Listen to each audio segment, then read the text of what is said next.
Good morning সকলকে। নমস্কার বন্ধুরা, কেমন আছেন সবাই? আশা করি আপনারা সবাই ভালো আছেন। আমি রনিতা আবার একটা নতুন ব্লগ নিয়ে চলে এসেছি জার্মানি থেকে। আজকে ফাইনালি সেই দিন যেই দিনে আমাদের সমস্ত বাড়ির জিনিসপত্র চলে যাচ্ছে আমাদের নতুন বাড়িতে।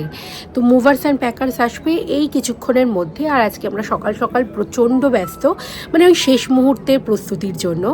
তো আমাদের কাছে এই মুভার্স অ্যান্ড প্যাকার্স ব্যাপারটা জার্মানিতে একদমই প্রথম এক্সপিরিয়েন্স। কেমন কি হয় আমরা জানি না, তো সেটার কেমন অভিজ্ঞতা হয় সেটা আপনার সাথে অবশ্যই শেয়ার করব। তাহলে চলুন বেশি দেরি না করে শুরু করা যাক আজকে আমার এই ব্লগ।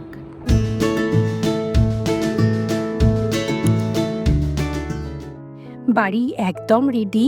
ওরাও প্রায় এসে গেছে, ৮ ঘন্টা আগে ফোন করেছিল, বললো আমরা ৮ ঘন্টা পর যাচ্ছি। তো আমরা একদম রেডি। কাল রাত্রিরে সেভাবে ঘুম হয়নি, আমরা আজকে সবাই মিলে উঠে পড়েছি প্রায় 6:30টার মধ্যে।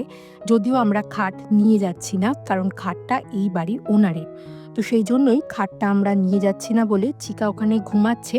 তবে উঠে পড়বে মনে হচ্ছে, কারণ বাড়িতে লোকজন আসবে, তো ও মনে হয় না ঘুমোতে পারবে। আর এই যে আমাদের সমস্ত জিনিসপত্র, একদম বড় বড় সুটকেস থেকে শুরু করে সব কিছু রেডি।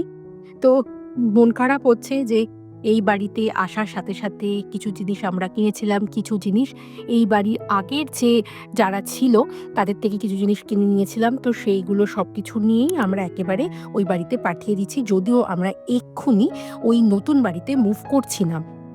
আর ওই যে দেখতে পাচ্ছেন, এরা বড় একটা ট্রাক মতো এনেছে, সেখানে সমস্ত জিনিসপত্র তুলছে। জার্মানিতে আমার এই এক্সপিরিয়েন্স একদমই নতুন। ভাবছি যে আমাদের জিনিসপত্র কেমন করে সব নিয়ে যাবে, একটু তো টেনশন লাগছে।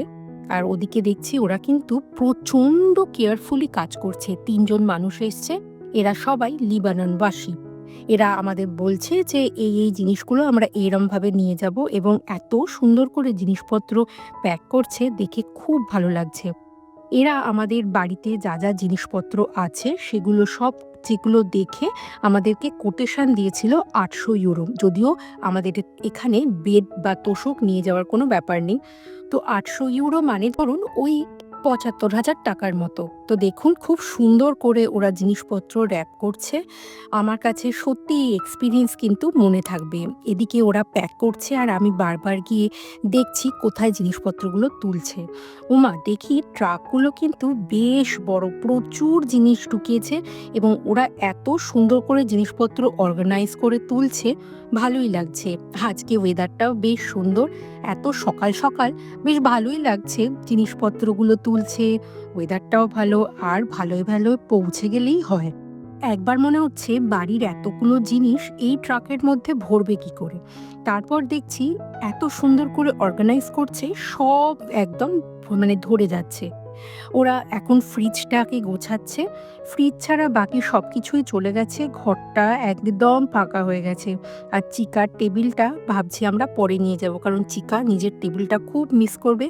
প্রথমে ভেবেছিলাম যে ওদের ট্রাকে করেই দীপাঞ্জন চলে যাবে, তারপর ওরা বললো যে না, আমরা যখন বেরোবো তখন তোমরা, যদি তোমাদের গাড়ি থাকে তাহলে গাড়ি করে যাও, অথবা উবের বা ট্যাক্সি করে চলে যাও, কারণ ওই বাড়িতে আবার দরজা খুলতে হবে, খুলে জিনিসপত্রগুলো তুলতে হবে। যদিও ওই বাড়িতে আমাদের লিফট আছে, এবং লিফটে করে সমস্ত জিনিস উঠে যাবে। আমাদের আলমারিও আছে, ফ্রিজ আছে, ওটাই একটু ভয় লাগছে যে ঠিকমতো উঠবে কিনা।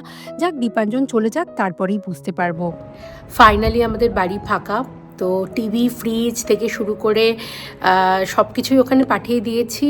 আর ওরা চলে গেছে, দীপাঞ্জনও ওখানে গেছে, ওখানে ওরা আনপ্যাক করবে। আর এখানে মোটামুটি সময় লাগলো, মোটামুটি 2 ঘন্টার মতো। সুন্দর করে প্যাক করে নিয়ে গেছে। আর এক্সপিরিয়েন্স হিসেবে ভালোই লাগলো। ইন্ডিয়াতে এক্সপিরিয়েন্স ছিল, এদেশেও এক্সপিরিয়েন্স করলাম। তো আপনাদের যদি এরকম কোনো এক্সপিরিয়েন্স হয়ে থাকে আমার সাথে অবশ্যই শেয়ার করতে পারেন। আর এই ভিডিও কেমন লাগলো সেটা অবশ্যই কমেন্ট সেকশনে জানাবেন। ভালো লাগলে প্লিজ একটা লাইক করে দেবেন। ইউটিউব থেকে দেখে থাকলে আমার এই চ্যানেলটাকে সাবস্ক্রাইব করে দেবেন, আর ফেসবুক থেকে দেখে থাকলে আমার এই পেজটাকে ফলো করে দেবেন। তাহলে চলুন, খুব তাড়াতাড়ি দেখা হবে পরবর্তী কোনো ভিডিওতে। ততদিন পর্যন্ত আপনারা সবাই ভালো থাকবেন। বাই।